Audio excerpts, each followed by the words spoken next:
Looking for the most blatantly terrible Halloween ripoff ever?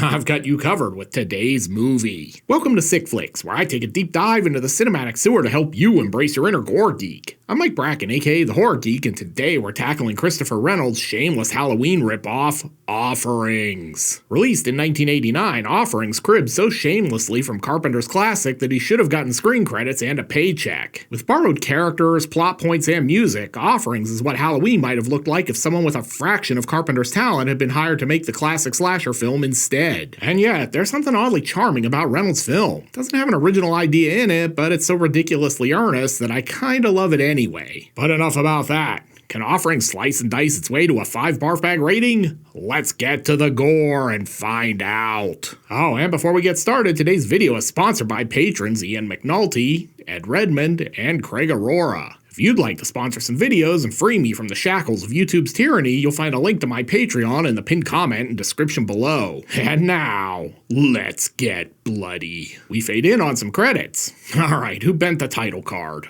And who set the cast on fire? It's always a good sign when the first cast member is giving an introducing credit. Normally you tell the audience who everyone played in the end credits. Is this movie over already? Because I'd be okay with that. Oh, so I guess no one cares which characters TOBE SEXTON and J. Max BURNETT played. Doobie Potter. I guess that explains the flames at the bottom. Wonder if he's related to Harry. And we're back to sporadically telling you who played which character. With Richard A. Buswell as the Beeve. Music by Russell D. Allen. He did the music for 3 movies, but this is the one John Carpenter will be remembered for. Written and directed by Christopher Reynolds, with a generous assist from John Carpenter and Deborah Hill. I wonder, was this how the director told the crew they were fired? The movie proper opens with Nostril Cam. Bold choice, Chris Reynolds. Honestly, this is the only person that's ever looked worse the more you zoom out. With Mel sick, Flo works the line at Mel's Diner on tonight's very special episode of Alice. Do you kids even remember Alice? Christ, I'm old. Where have I heard this musical stinger before? It's a real mystery. Turns out Flo's making the kid her special eggs. Ah yes, the secret ingredient is Marlboros. Welcome to Flavor Country, Timmy. I really can't help but notice that Russell D. Allen must have written this soundtrack while he was watching Carpenter's Halloween. Drunk, while in a barrel, underwater. Breakfast is the most important meal of the day, Timmy. Now eat your ashes. You wouldn't think that a boy that wouldn't talk could be such a genius. God, shut up, Mother Exposition. I'm trying to brood. And this seems like as good a time as any for another installment of great moments in horror film acting. I bet he tortured and cut up his pets, too. Is this what you're going to do? Is this the way you're going to treat your wife? Bravo. Meanwhile, Budget Drew Barrymore waits outside with a fresh pack of smokes for Mom. Once the cigs are delivered, Damien heads outside to play. We're still in the intro, right? Surely this won't end in tragedy. And while he's gone, Mom is gonna smoke the shit out of that cigarette. After a few minutes of playing with Drew, the town bullies show up. Bullies are drawn to animal torturing mutes. It's just part of their training. Look, it's Gretchen playing with that creepy kid. Yeah, the one that doesn't talk. Let's have some fun with him. The acting in this movie is truly amazing so far. My mama said that he used to talk before his daddy left. His daddy didn't leave. His mommy killed him. Man, the Goonies turned into real dicks. But they're totally gonna let him into their gang if he walks the well. Whatever the hell that is. Hey, I bet he's never walked the well. Public service announcement. If you're trying to prevent the local kids from throwing you into the well, it's best not to ride directly to the well. And resigned to his fate, our future killer decides to just let the bullies have their fun. I feel like this is totally going to end well. He's dead meat! Wait, that's a young James A. Janice? Anyway, Jimmy completes the dare, but bully number 1 scares him right into the well. Hopefully Samara is down there with a ladder. So, is this part of the official Halloween continuity? Michael Myers doesn't fall down the well until the end of part 4. 10 years later, we jump to this building. There's a sign out front, and I, for one, am stunned this isn't Smith's Grove Sanitarium. Inside, Hammer's Frankenstein's monster lies in wait. Did Fulci shoot this scene? That's a pretty big eye close-up. If you guess this is the grown-up version of Dead Meat, give yourself a screenwriter's credit. And since the last decade isn't going to explain itself, these two are going to deliver the exposition diagnosis. I heard he killed his mom. Yeah, and when they found him, he was chewing on what was left of her remains. So we're ripping off Halloween and Ed Kemper's crimes. Sweet. You mean he was actually eating her? Finger looking good. With the exposition dump over, Dr. Receding Hairline gives Nurse Tootie very clear instructions. Stay here alone with the slasher killer and don't hesitate to get murdered so we can get the plot moving. Man, this pilot version of Fantasy Island is weird. I'm glad they recast it. Back in the room, Nurse Tootie's about to give her spooky patient his monthly dose of Thorazine, but he gives her a wake-up call. I guess his way of killing her was just to get her really, really high. Also, I feel like we've merged Halloween and Halloween 2 at this point. Not gonna lie, I admire this narrative efficiency. Budget Myers takes this opportunity to make his escape. Damn it, this is the worst mental hospital ever. Sarah Connor is escaping out of the other wing as we speak. Despite the high voltage fence, our killer climbs out without breaking a sweat. That's what happens when you give your patients heroin and steroids. Not gonna lie, I feel like we need Loomis screaming, the evil is gone from here. Over at the local college, we're treated to the comedy stylings of budget Rodney Dangerfield. They pass the scene of an accident, Dad slows down. Mom says, "Oh, I hope no one's hurt," while she stares intently at the scene. No wonder he doesn't get any respect. His act is terrible. Turns out this is really Discount Dr. Loomis, and he's teaching his students about frontal lobes and violence. Thematic material alert. Once the class is over, Sheriff Brackett shows up looking for Annie. He also tells them that somebody just stole masks, a rope, and a couple of knives from the hardware store. Wait a minute, is that Travis Tritt again?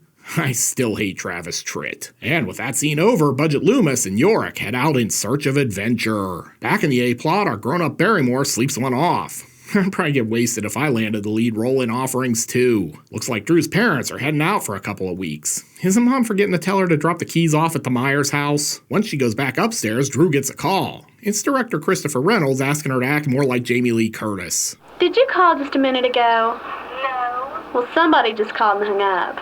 Oh, turns out it was the Alex Van Halen hotline. It actually has to dial out. Man, even the movie's so bored of itself it's checking the clock. Over in our other movie, they apparently couldn't afford mics for this scene. I got a call from an irate duck lover this morning. Said some guy had been wandering around here last night. Christ, the ducks are louder than the dialogue. This imprint here on the belly section, it's the same mark a man's teeth would make. He got hungry. Man, this movie is really going beat by beat so far. Let's just hope nobody jokes about taking Lindsay's clothes off. Now hopelessly mired in the B-plot, Travis Tritt consults a map to get us back on track. This must be Paul, Annie's boyfriend. The one we never saw. Looks a lot like my co-writer Chris, except this guy's way more muscular. Did Carpenter sue the geniuses responsible for this soundtrack? Christ, at least change a couple of notes. This is like when Vanilla Ice tried to claim Ice Ice Baby didn't rip off Bowie and Queen's Under Pressure. We sampled them from them, but it's not the same bass line. Ding, ding, ding, ding, ding, ding. Ding, ding, ding. That's the way theirs goes. Ours goes ding, ding, ding, ding, ding, ding. Ding, ding, ding, ding, ding, ding. Yeah, totally different. Suge Knight should have dropped him off that balcony. Paul then wanders into Michael's lair. At least he'll get more screen time here than he got in Halloween. Oh no, it's the Shadow. I had a different Alec Baldwin joke here, but probably way too soon. Look, you bastard. This isn't very funny. And today, George, can you show him how it's done? Bastard! Bastard! Things are getting kinky because Paul's tied up. And since we've thoroughly ripped off Halloween, we might as well hit Texas Chainsaw too. But when that doesn't work, he has to resort to the drill. I have a feeling this is going to be a pretty boring experience. Wait a minute, that doesn't work either? Is this a slasher movie or a terrible comedy sketch? Out of power tools, our killer goes manual. He's really putting the squeeze on him with this vice. At school, Drew inches closer to a copyright lawsuit by mentioning fate when prompted by her teacher. Now, can anyone tell me about the passage? Sometimes we must fight our fate, even if it means dying. I'm pretty sure Michael's watching from outside, along with Mustafa Akkad's copyright lawyers. As great value Laurie Strode walks back to her house, Michael looks on, and for some reason he sounds like he's breathing in a mask. I wonder where they got that idea. Also, why does this entire movie look like it was filmed through a camera lens covered in Vaseline? Before she heads in, she stops for a quick jump scare. Looks like someone got fingered. Hell yeah. No, not like that, you pervs. I mean, the dog found a severed digit. Later that night, the film loses focus. Literally. And we meet Budget Linda. She says, totally, I'm calling the cops. Don't get too attached to her because she's getting the Annie treatment. Man, she didn't even have a chance to get Bob's ghost. One way this differs from Halloween is that here it turns out Laurie has already landed her Ben Tramer. Then she pulls a Karen and calls Domino's to complain about her pizza delivery. She likes extra spit on her double cheese pie. Turns out Budget Michael Myers is having a hard time making ends meet between murders and has taken a gig with DoorDash. After dinner, Ben Tramer's trying to get past first base, but he's getting shut down. But Annie's boyfriend is ready to offer her some extra sausage. Let's go upstairs. Is it just me, or does he look like a young Randall from Clerks? Back at Ben Tramer's house, fake Michael hides under the bed, just like Jason's mom. Halloween, Texas Chainsaw, now Friday the 13th. We cram an Elm Street or Child's Play ripoff into the second half of this film? Aw, isn't that cute? He's got like 30 pounds on that barbell. Man up, Ben, that's baby weight. And since we need to fill 90 minutes somehow, we're gonna see his whole bedtime routine. Are we gonna watch him read a book for 20 minutes before he falls asleep, too? Dead meat. Jesus, did James A. Janice produce this movie or what? Then his gun's like, I'm out of here. I can't really blame it. And it turns out there really is a monster under the bed. A very derivative monster, but still a monster. Christ, now we're ripping off Deathbed, the bed that eats too, apparently. Back at the Strode residence, Laurie and Annie settle in for some sick flicks. Let's hope they give it a thumbs up and subscribe. They're interrupted before the barf bag rating by a shadow outside. It's probably just Barry Switzer. He wants his shirt back. But it's not Barry Switzer. God, it's an ear. It was Van Gogh. Look, I've heard of lend me an ear, but this seems on the nose. Or ear. Eventually, Sheriff Travis Tritt shows up. He finds the ear. Is this where you found it? Actually, it was a little more to the right. Look, I'd lop off my ears if it meant I didn't have to listen to Travis Tritt, too. Anyway, even though he's aware there's an escaped homicidal mental patient on the loose, he's not putting two and two together here. Do you have any friends that might kind of play this trick on you? Cop of the year. Anything abnormal about the pizza?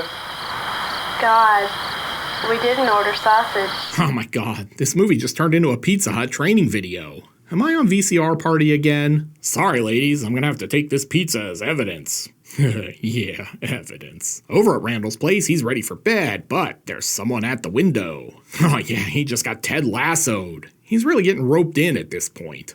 I'm really glad his parents aren't looking. They're not nearly high enough to deal with this right now. To get the film back on track, I can't believe it's not Butter Loomis stops by the cemetery to check on Judith Myers. And thanks to an overacting Undertaker, he learns that her grave was disturbed once again. Why do they do it? I called the sheriff, but he said he had more important matters to attend to. Back at Laurie's place, it's time for baseball practice? During breakfast, we see Annie's got a real nose for the news. I mean, usually people have their nose in a book, not the paper. Trying to look busy, the sheriff checks out the abandoned Myers house. Maybe there's some leftover pizza back here. I really like how this movie doesn't feel the need to focus its shots. Details would only get in the way of these thrills. Unsatisfied by the rest of the house, he decides to go upstairs. I'm a little worried he's not prepared for this level of cardio. But all he finds is this jump scare. Shit! And he busts him with a back issue of the New Yorker. Are you up here reading Truman Capote articles, son? After shutting down Opie's spank station, the sheriff gets ready to start his own. So many political comics. Take that, Henry Kissinger. The real perk of being sheriff here is you get all the free pizza and nudie mags you want, apparently. Oh, and this kid's not only a perv, he's a comedian, too. What's your name, son? Ben? What's your last name? Dover, sir. Man, if this sheriff was half as good at investigating homicides as he was at busting kids for reading skin mags, there'd be a lot less murder in this town. This is probably all just one big practical joke. And just in case you hadn't figured out what was going on, Budget Dr. Loomis is here to deliver some exposition. He seems to be offering those parts to the girl. Loomis then heads out to recreate Milos' version of Paradise by the dashboard light. Then he starts poking around. What's wrong, Loomis? It stinks. And Budget Michael must have read the script too, because he's right there waiting for him. After Loomis tries to reason his way out of this, Michael Jr. decides that if you can't beat him, you beat him. In the head. With a flashlight. I guess this Loomis won't be in any of the sequels. I mean, it's like a Parliament song up in here right now. It appears that he killed Loomis at the well, which is where he's been dumping all the bodies. It would have been nice if this were lit better. Now that Loomis is dead, Kmart Michael takes his sweet Honda. Annie's not gonna like this. She hates guys with a car and no sense of humor. Speaking of Annie, back at Lori's house, Barney Fife has been posted to protect her. If you should get in any trouble, you just call me, okay? I'll be in that police car there across the street. I have my doubts about the effectiveness of this strategy. Sheriff Travis Tritt is hungry, so he heads over to the well in search of unattended pizza, but all he finds are Loomis's loafers. Oh, and a well filled with corpses. This will get him moving. Or not.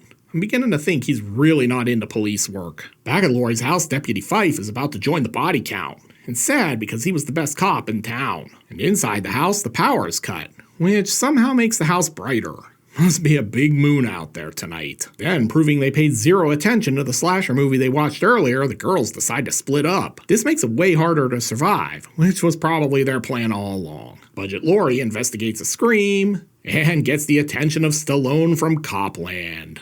I mean, it's no William Shatner mask, but let's just roll with it. After creeping around in the dark for a while, Lori finds what's left of Annie in the kitchen. At least this ripoff let the best character live to the third act. Okay, how did this movie not get sued into oblivion? This is just blatant at this point. Barney Fife is dead, but hey, at least his gun is still useful. Now that she's strapped, she starts blasting. Did she shoot him 6 times? Did she shoot him in the heart? Will he follow her to the hospital next? Of course, you know he's not dead. I need to go insane. It seems to make you immortal.